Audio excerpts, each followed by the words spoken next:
Selamat berjumpa kembali Bapak Ibu, saudari-saudara, umat beriman terkasih dalam Tuhan kita Yesus Kristus. Salam sehat berlimpah berkat. Hari ini hari Jumat tanggal 29 April 2022.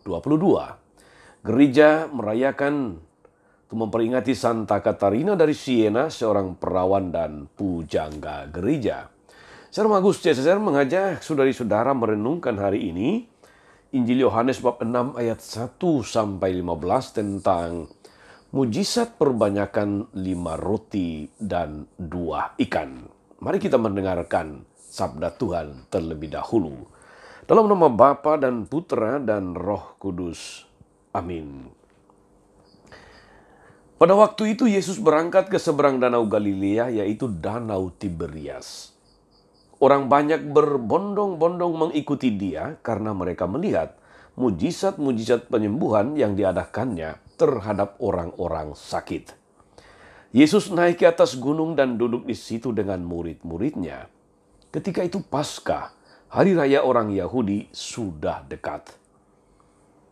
Ketika Yesus memandang sekelilingnya dan melihat bahwa orang banyak berbondong-bondong datang kepadanya, berkatalah ia kepada Filipus, "Di manakah kita akan membeli roti sehingga mereka ini dapat makan?"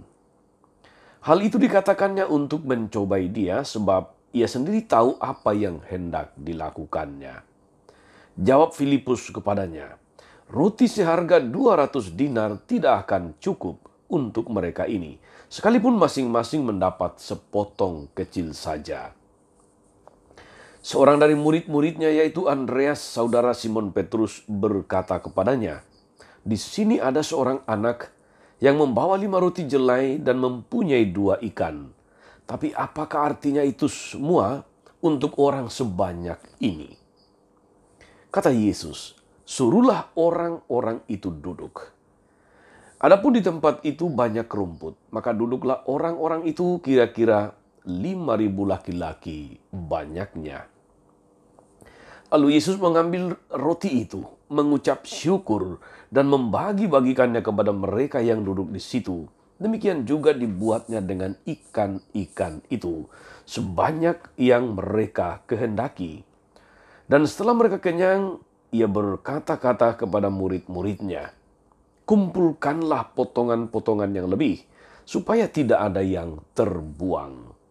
Maka mereka pun mengumpulkannya dan mengisi 12 bakul penuh dengan potongan-potongan dari kelima roti jelai yang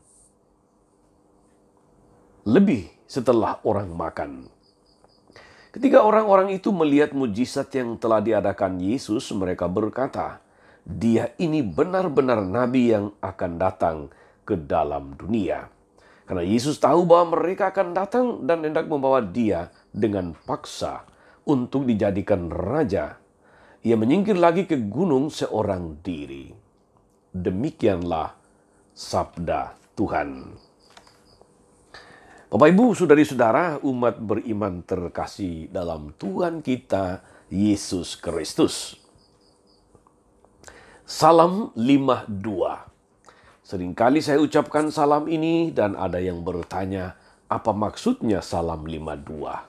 Salam 52 itu berarti salam 5 roti 2 ikan. Salam berbagi, ajakan untuk peduli kepada orang di sekitar kita yang berkekurangan, dari segala kekurangan kita juga. Saudari-saudara, umat beriman terkasih, konteks perikop Injil Yohanes hari ini itu adalah Yesus yang mencoba mengajar, memberi contoh dengan situasi peristiwa yang terjadi pada saat itu. Ketika dia menyembuhkan banyak orang sakit, banyak orang berbondong-bondong mengikuti dia. Tentu untuk mendengarkan dia, untuk melihat lebih banyak mujizat lagi. Tadi dicatat dalam perikop ini kira-kira 5.000 laki-laki. Itu baru laki-laki, belum perempuan, belum anak-anak.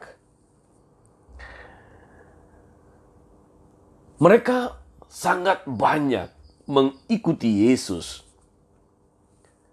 Dan di situ, saudara-saudara, kita bisa menemukan dalam peristiwa ini beberapa hal yang layak untuk kita renungkan.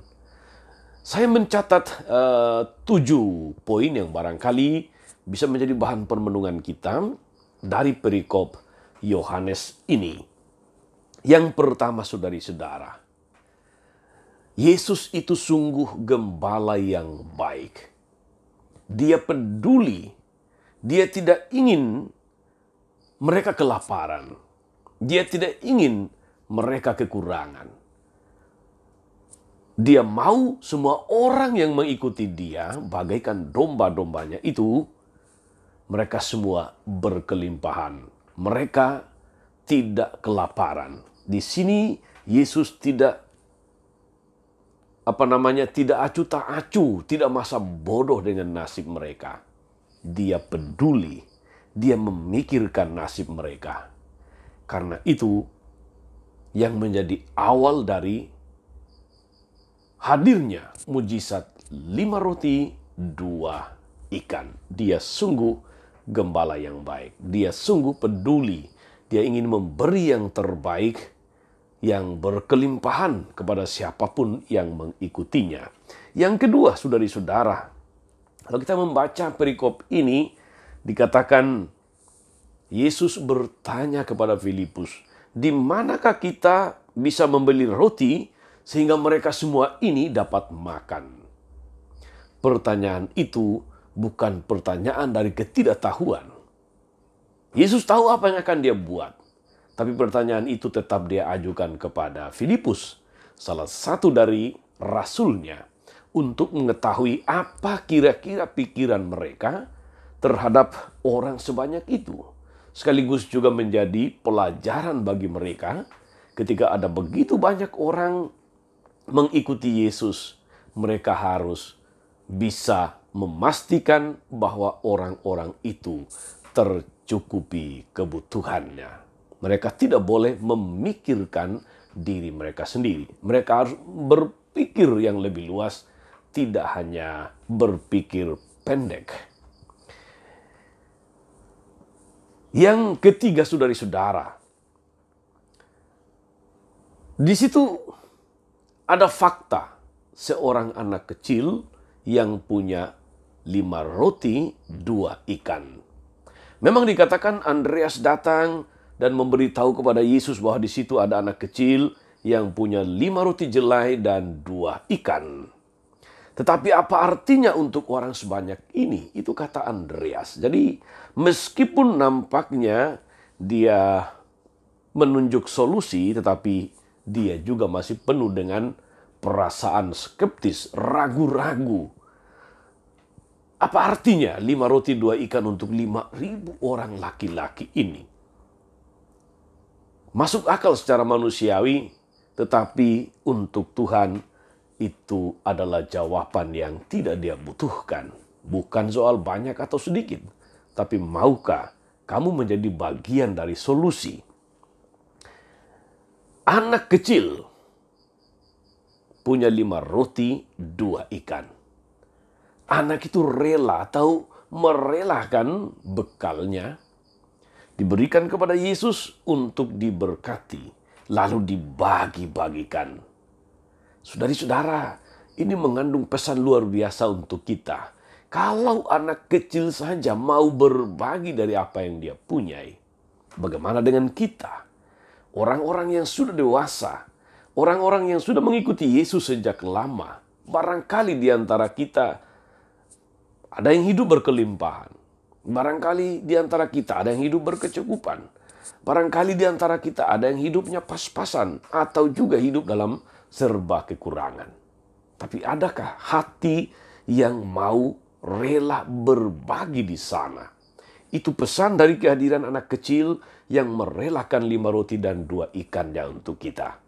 Jangan mau kalah dengan anak kecil dalam hal berbagi.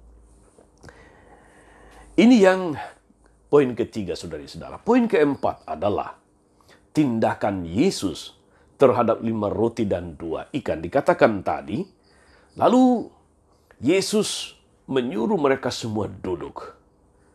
Duduk di sini adalah sikap seorang murid yang siap mendengarkan, yang siap melakukan apa perintah guru. Dan ketika mereka semua sudah duduk, Yesus mengambil 5 roti 2 ikan tadi.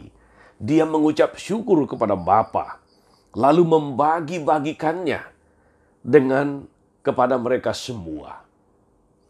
5 roti 2 ikan diberkati oleh Tuhan, dibagi-bagikan kepada semua, dan semua makan dengan kenyangnya. Bahkan tersisa 12 bakul. Saudara-saudara, dari tindakan Yesus mengambil 5 roti 2 ikan, memberkatinya, lalu membagi-bagikannya kepada semua orang ini, sebetulnya saudara-saudara, di sana sudah nampaklah bayangan tentang Ekaristi. Dalam peristiwa ini sudah nampak bayangan tentang Ekaristi. Bukankah saudara-saudara dalam perjamuan malam terakhir tindakan itu yang dilakukan Yesus? Dia mengambil roti, kemudian mengambil piala, mengucap syukur, memberikannya kepada murid-muridnya, lalu dengan segala perintah untuk lakukanlah ini sebagai kenangan akan daku. Saudara-saudara, bayangan tentang Ekaristi sudah muncul di balik peristiwa mujizat 5 roti 2 ikan. Tuhan yang membagi-bagikan dirinya, yang memberi berkorban dirinya untuk kita semua, sehingga kita berkelimpahan, sehingga kita senantiasa selamat.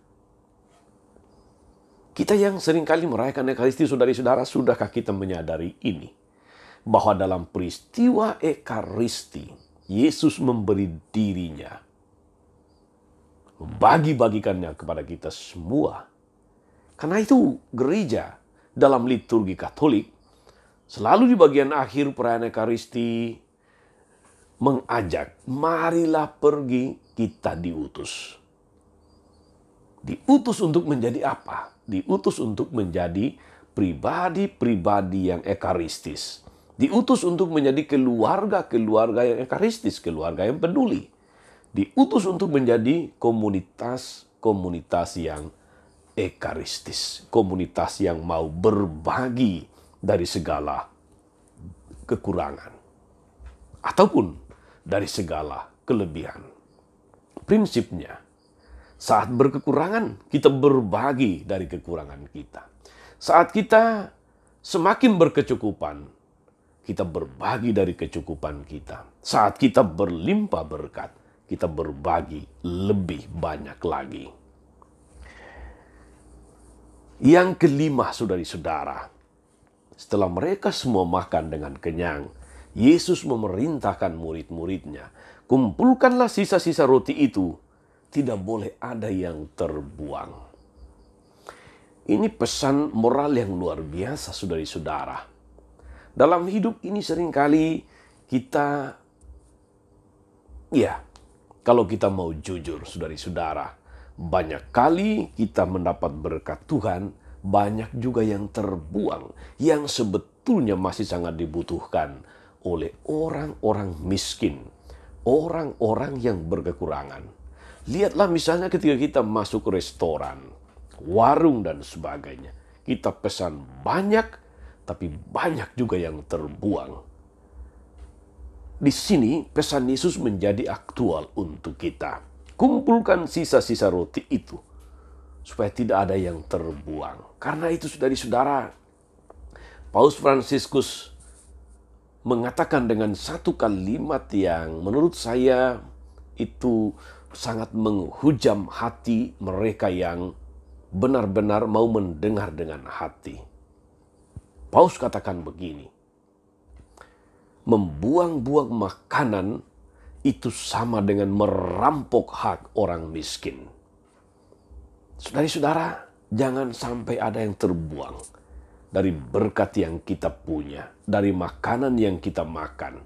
Ada orang yang membutuhkannya. Mari kita berbagi dengan tulus. Itu pesan moralnya. Yang kita anggap sisa seringkali justru adalah yang orang lain sungguh rindukan, yang orang lain sungguh harapkan. Poin yang keenam, saudara-saudara, setelah semua makan dengan kenyang, ada 12 bakul yang tersisa. Apa maksud angka 12 ini, saudara-saudara? Apakah ini sebuah angka kebetulan? Bisa jadi kebetulan, tapi bagi saya, saudara-saudara, angka ini mengandung pesan. Angka ini bisa mewakili 12 murid. Angka ini bisa juga mewakili 12 suku Israel. Artinya, ketika ada hati yang mau berbagi, semuanya cukup bagi semua orang. 12 suku Israel. Ketika ada hati yang mau berbagi, semua orang bisa berkelimpahan. Tidak ada yang berkekurangan. Dan bisa dikatakan, saudara-saudari, bahwa ketika kita punya hati yang tulus untuk berbagi, hati yang rajin bersyukur, tidak akan ada saudara-saudari di sekitar kita yang akan berkekurangan. Sebab Tuhan menjamin mereka melalui kita. Atau Tuhan menjamin kita melalui orang-orang lain yang ada di sekitar kita. Dan poin yang terakhir, saudara-saudara umat beriman yang terkasih.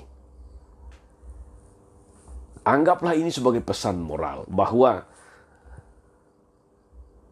tidak pernah ada orang yang miskin karena berbagi. Tidak pernah ada orang yang miskin karena dia merelakan berkatnya untuk dibagikan kepada banyak orang.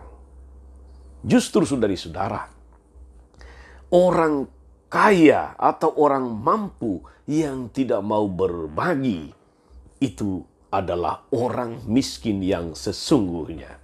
Sebaliknya, orang miskin yang di dalam segala kekurangannya, tapi masih mau berbagi, dia adalah orang kaya sesungguhnya di hadapan Allah.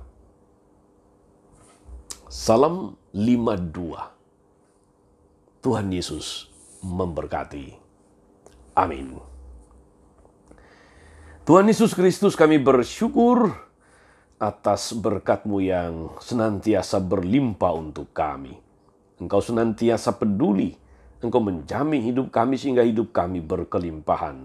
Ajari kami, Tuhan, untuk bersyukur dan berbagi dengan tulus ikhlas seturut teladan-Mu. Engkau yang hidup kini dan sepanjang masa. Amin. Saudari-saudara sekalian, berkat Allah turun atas saudari-saudara, atas mereka yang kita doakan atau kita janjikan doa. Mereka yang sakit dan menderita, segala rencana, karya, dan pelayanan hari ini, Bapa dan Putra dan Roh Kudus. Amin. Jangan lupa like, subscribe, nyalakan lonceng notifikasinya. Salam 52. Tuhan memberkati.